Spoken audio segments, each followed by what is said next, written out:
ఏంటి సార్ ఆటోలో వచ్చారు? కార్ ఏమైంది? అది పాడు చేసి పెట్టావు కదా. నువ్వన్నా నీ పనన్నా నాకెంత నమ్మకమో తెలుసా? నువ్వు ఇలా చేస్తావని కొంచెం కూడా ఊహించలేదు. ఏంటి సార్ ఎందుకంత కోపంగా మాట్లాడుతున్నారు? నీ వల్ల నాకు 15 లక్షల నష్టం. ముఖ్యమైన కాంట్రాక్ట్ పని మీద కారులో బయలుదేరాను. కారు సగంలో ఆగిపోయింది. అందుకే నాకు 15 లక్షల నష్టం వచ్చింది. ఏం సర్వీస్ చేసావయ్యా? కొత్త కారు, దాని కాస్త పాడు చేసావు. ఏం రిపేర్ చేయాలో చెప్పి వెళ్తే అది రిపేర్ చేయకుండా బాగున్నదాన్ని రిపేర్ చేసి పాడు చేసావు. బాగా రిపేర్ చేస్తావని కదా కారు నీకు ఇచ్చాను. ఇలాగైనా మోసం చేయడం? క్షమించండి సార్, ఎవరికీ చెప్పుకోలేని ఫ్యామిలీ ప్రాబ్లం తప్పైపోయింది. ఇంకెప్పుడు ఇలా జరగకుండా నేను చూసుకుంటాను సార్. ఈ ప్రపంచంలో కుటుంబ సమస్యలు లేనివారు ఎవరు చెప్పు? కుటుంబ సమస్యలన్నీ అన్నం పెట్టే వృత్తి మీద చూపించకూడదు కదా.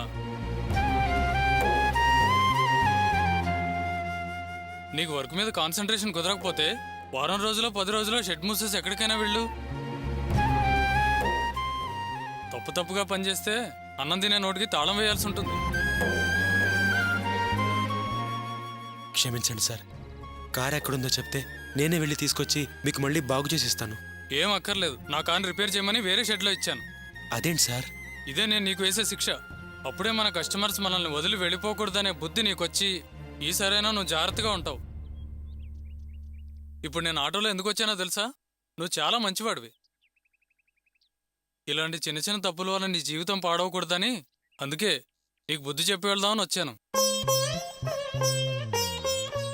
ఇకనైనా చేసే పని మీద శ్రద్ధ పెట్టు. వస్తాను.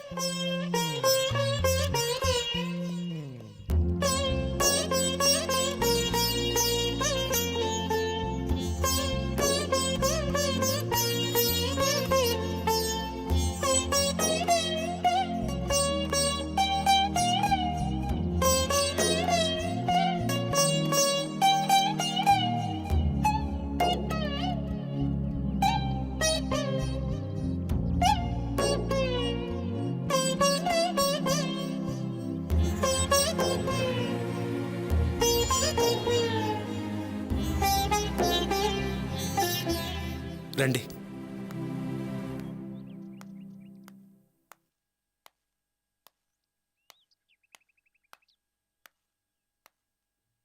నా మీద కోపం తగ్గిందా? నన్ను క్షమించు గోపి. నన్నెందుకండి క్షమించమని అడుగుతున్నారు? నీ గురించి తెలియక తొందరపడి ఆ రోజు అలా మాట్లాడాను. నేనది ఎప్పుడో మర్చిపోయానండి. ఇంతకీ మీకు ఉద్యోగం వచ్చిందా? ఉద్యోగం వచ్చింది. ఎండి గారు చెప్పాక నాకు నిజం తెలిసింది. చాలా థ్యాంక్స్ గోపి. అయ్యో భలేవరే, నాకు థ్యాంక్స్ ఎందుకండి? ఎండి గారికి నిజం చెప్పాను, మీకు అర్హత ఉంది, ఉద్యోగం ఇచ్చారు. ఏంటండి అలా చూస్తున్నారు? ఏం లేదు, అంత పెద్ద కంపెనీకి ఎండి మీ మాటకి విలువిచ్చారు. ఇప్పుడు వచ్చినతను కూడా మీ వృత్తి బాగుండాలని అభిమానంతో చెప్పెళ్ళారు.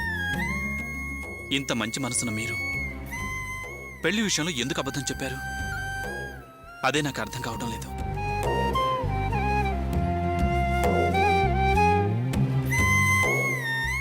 నేనేమీ కావాలని అబద్ధం చెప్పలేదు. ఎవరో చెప్పిన అబద్ధానికి నేను నటించాల్సి వచ్చింది.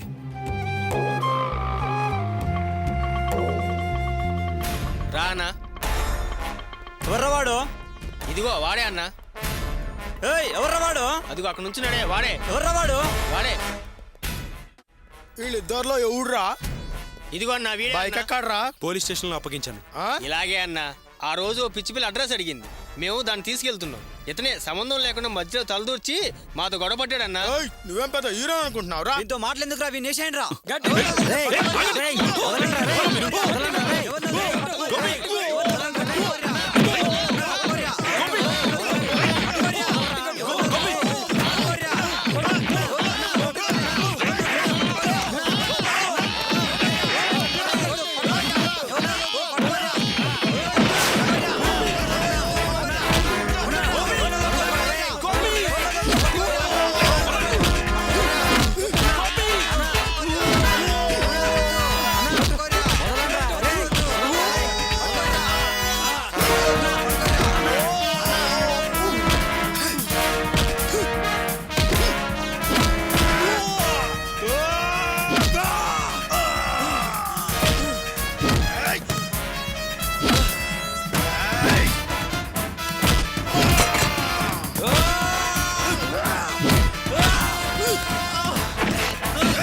చెట్టుకు వచ్చి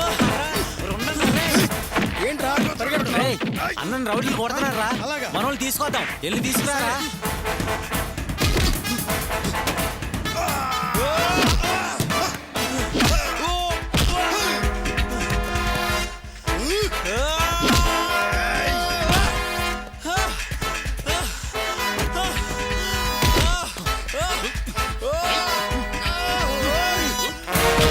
రండ్రా రండి ఒక్కడిని కూడా వదలొద్దురా మొన్ననే కొడతారా రండ్రా ఒక్కడిని కూడా వదలొద్దురా కొట్టండ్రా దొరికినట్టు దొరికినట్టు కొట్టండ్రా అన్నయ్య అన్న అన్న మేము వచ్చేసాం అన్న మేము వచ్చేసాం రేయ్ పారిపోతారా చూడండి పట్టుకోండి రేయ్ పట్టుకోండి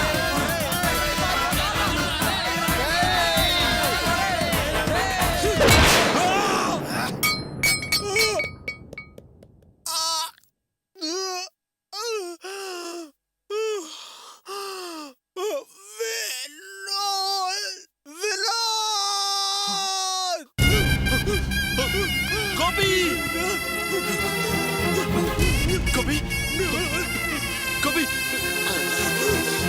త్వరగా రండి గోపి అన్న గోపి అన్న ఏమైందన్నా అన్న ఏమైందన్నా అన్న మాట్లాడనా అన్న మాట్లాడనా అన్న ఏమైందన్నా అన్న ఏమైందన్నా అన్న మాట్లాడనా అన్న అన్న మాట్లాడనా అన్న గోపి గోపి నీకేం కాదు గోపి అన్న మాట్లాడనా అన్న అన్న గోపి అన్న గోపి. మాట్లాడనా అన్న నీకేం కాదు గోపి. మాట్లాడనా అన్న గోపి. మాట్లాడనా అన్న గోపి